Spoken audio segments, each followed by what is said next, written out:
Amis de la revue des titres, bonjour. Du plafond au plancher, Sébastien Germain à Javon fait la une des journaux parus ce jour. L'arrestation du PDG du groupe Cajaf Common et président du patronat suscite ce matin une myriade d'analyses et d'interrogations légitimes à la une des canards. L'informateur informe qu'il s'agit d'une affaire de 18 kg de cocaïne retrouvée dans un conteneur au port autonome de Cotonou. Le quotidien invite à laisser la justice faire son travail. Affaire de drogue retrouvée dans un conteneur à Javon en garde à vue, à lire à la page 2 du jour du quotidien Fraternité, le film des événements. Actu Express parle d'une supposée découverte de drogue au port autonome de Cotonou. Le journal publie à la page 4 de sa parution les éléments évidents qui attestent d'un complot qu'il qualifie d'éhonté. First Info en manchette estime que Ajavon est victime d'une machination, talon indexé, mais 3 points de suspension. Ajavon victime d'un coup politique, s'interroge Kinikini ce matin au sujet de l'affaire de drogue retrouvée dans un conteneur de Common. Info sur titre Sébastien Germain à Javon, victime d'un complot politique pour son soutien à Talon. L'opinion aujourd'hui trouve que tout concourt à une machination contre Sébastien Germain à Javon. Pour l'indépendant, les ennemis de la rupture veulent opposer à Javon et Talon. Le journal note que Rachidi Guadamansi soupçonne une main invisible pour fragiliser la coalition au pouvoir. En manchette du quotidien L'événement précis, saisie de cocaïne dans un conteneur destiné à la société Cajaf Common. Ajavon est gardé en vue et le procureur apprécie les faits ce jour.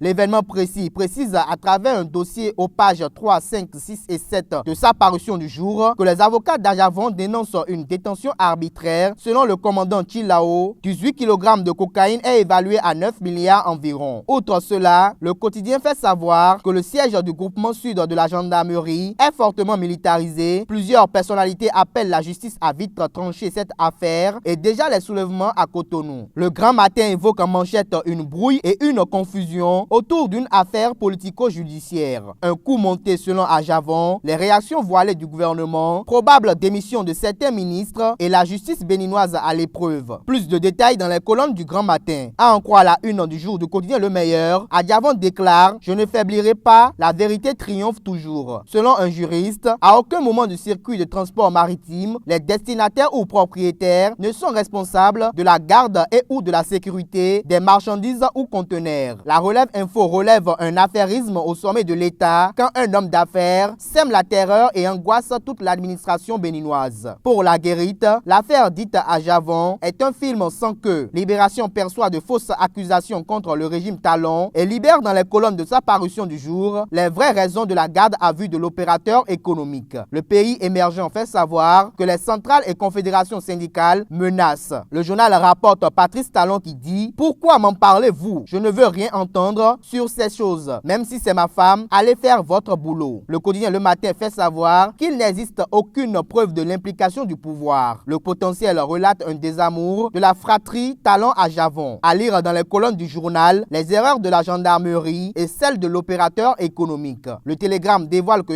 Javon a été écouté hier par la commission d'enquête mixte. Un autre conteneur est suspecté et mis sous haute surveillance. Notre Voix relaye la mise en place d'une commission d'enquête mixte. Le journal remarque que le gouvernement est muet et la société civile et les militants s'indignent. Garde à vue de Sébastien Germain à Javon, PDG de Cajaf Common, pour une affaire de drogue. La tribune de la capitale constate que tous les regards sont tournés ce jour vers le parquet de Cotonou. Le défi d'une génération en manchette rapporte qu'interpellé dans une affaire de drogue, Ajavon sera présenté au procureur ce jour. Pour Matin Libre, c'est le jour de tous les dangers. Car Talon veut restaurer l'autorité de l'État, un remaniement se prépare et le Bénin ne mérite pas cela, estime mon confrère. Nord-Sud quotidien rejoint l'avis si déçu du quotidien L'Informateur et s'exclame en manchette « Et si on laissait la justice travailler ?» De l'affaire à Javon, parlons à présent de l'affermage des hôpitaux de zone. L'Informateur rapporte le ministre de la Santé qui affirme que ce n'est pas la privatisation. Affermage des hôpitaux de zone de Djidia, Corvey et Djougou. First Info annonce que Emmanuel Zounon et ses pairs marchent sur le ministère de la Santé mercredi prochain. Mobilisation des ressources fiscales. L'Informateur apporte en manchette l'information selon laquelle la direction des impôts publie la liste